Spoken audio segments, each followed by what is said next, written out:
Wakil Ketua Dewan Pembina Partai Gerindra Sandiaga Uno melakukan kunjungan kerja di Kota Malang, Jawa Timur pada Sabtu 15 April. Dalam kesempatan itu, Sandi menyatakan memiliki hubungan dekat dengan Partai Keadilan Sejahtera atau PKS. Pasalnya dalam Partai PKS, Sandiaga memiliki kader-kader yang bersahabat. Dirinya juga mengungkapkan pada bulan suci Ramadan seperti saat ini, hubungannya dengan kader-kader PKS terus dijalin. Tentunya dengan melalui silaturahmi yang dilakukan di berbagai wilayah dan diharapkan bisa mendapatkan keberkahan. Dalam kesempatan tersebut dirinya juga menambahkan usai Idul Fitri nanti akan mengambil sebuah keputusan besar untuk langkah ke depan. Tentunya keputusan itu berkaitan dengan pemilu serentak yang akan digelar pada tahun 2024 mendatang.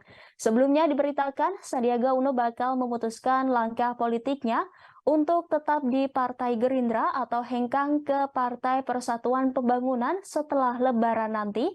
Saat ini ia ingin mengambil waktu untuk memikirkan matang-matang soal langkah politiknya ke depan. Bahkan ia mengaku mesti melakukan berbagai aktivitas keagamaan untuk meyakinkan keputusannya, sebab baginya keputusan untuk bergabung ke PPP bukan pilihan yang mudah. Ia juga mengaku terus mempertimbangkan masukan dari Ketua Umum Partai Gerindra Prabowo Subianto terkait hal ini. Sandi menyatakan dirinya tetap harus menjaga hubungan dengan etika politik yang baik. Diketahui isu kepindahan Sandi dari Gerindra telah muncul sejak akhir 2022. Bahkan PPP terus menyampaikan keinginan untuk mengusung Sandi sebagai calon presiden.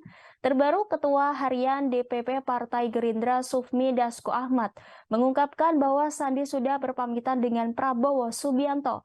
Sementara itu Prabowo meminta Sandi memikirkan lagi keputusannya untuk hengkang dari Gerindra.